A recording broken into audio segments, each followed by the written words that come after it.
टक्क तेल राखेँ अलिकति टक्क खाडा मसलालाई हालेर टक्क यसलाई चलाउनु पर्छ। यसमा ल्वाङ सुपमेल जाइफल हैन ल्वाङ सुपमेल जाइफल स्टार नेसदेखि लिएर सबै छ यसमा चाहिँ टक्क। तेल बढी भयो साथीहरू तर केही फरक पर्दैन, तेल धेरै खानु त ठिक होइन। अब ल यो प्याजलाई खुर्सानी टक्क तोडेको थिएँ मैले, प्याजलाई काटेर खुर्सानी तोडेको थिएँ मैले हालेँ है साथीहरू। अब टक्क हालेर यसलाई चाहिँ हल्लाउनु पऱ्यो, सलक्क पारेर मागी बनाउनु पऱ्यो केटाहरू नेपालमै होइन। स्पेसल तरिकाले मागी बनाउनु पर्छ। एक्लै कोठामा स्पेसल खसीको मासु बनाएर बयर खसीको मासु खाँदै हो होइन। टक्कैलाई पहिला अलिकति दम लिएर टक्क हुनुपर्छ होइन, टक्क भएर अनि फेरि मासु हाल्नुपर्छ। साथीले जति भइसकेको छैन होइन, अलिकति दम भइसकेको छैन, त्यसलाई लाइट डाउन गर्नुपर्छ। टक्क बिहान बनाएको फेरि अलिकति लाइट डाउन गर्नुपर्छ, त्यसलाई लाइट डाउन गर्नुपर्छ। टक्क लाइट डाउन भइसकेपछि फेरि म पछि भेट्छु है।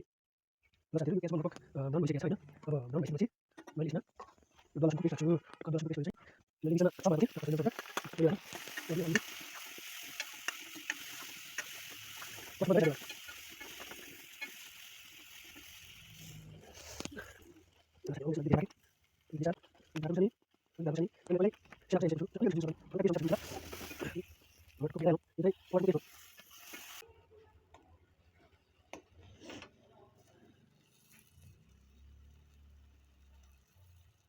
ल साथीहरू हेर्नुहोस् टक्क बन्दैछ होइन।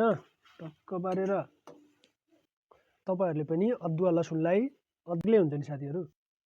ल साथीहरू मैले अब यसमा चाहिँ टक्क मासु राखेँ है। टक्क खसीको मासु बोयर खसीको मासु हो है। तपाईँहरू हेर्न सक्नुहुन्छ बोयर खसीको मासु राखेँ मैले यसमा।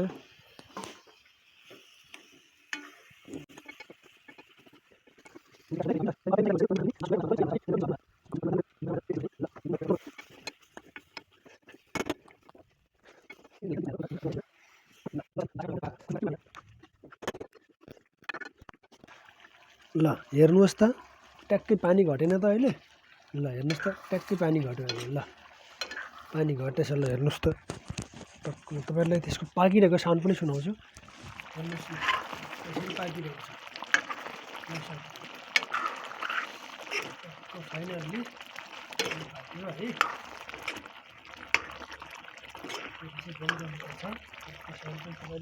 साउन्ड पनि तपाईँहरूले देखिसक्नुभयो साथीहरू। यस्तो बनेको छ मेरो चाहिँ मासु आज फाइनल्ली है। Thank you so much, thank you so much. लौ नेपालमै दुःख गर्ने नेपालमै खानियो केटा हो, इन्डियामा गएर दुःख गर्ने होइन भन्ने लक्ष्यका साथ मैले चाहिँ आजको खानपिन सुरु गरेँ है। टक्क ल हेर्नुहोस् आजको खानपिन सुरु गरेँ साथीहरू।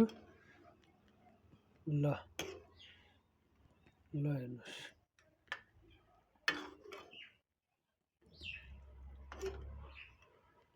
ल सरहरू म चाहिँ खाना खान लागेँ होइन।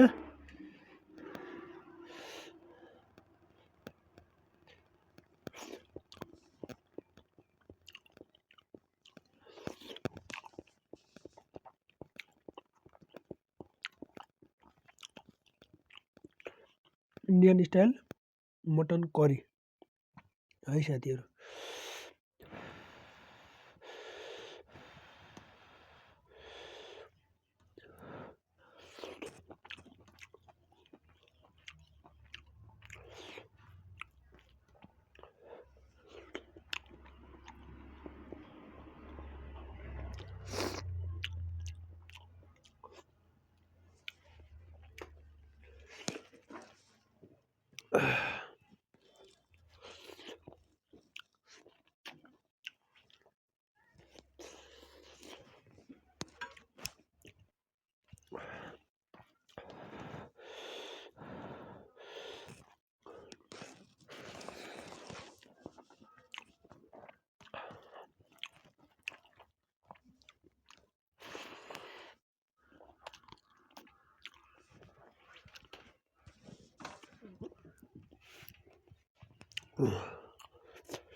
थ्याङ्क यू साथीहरू।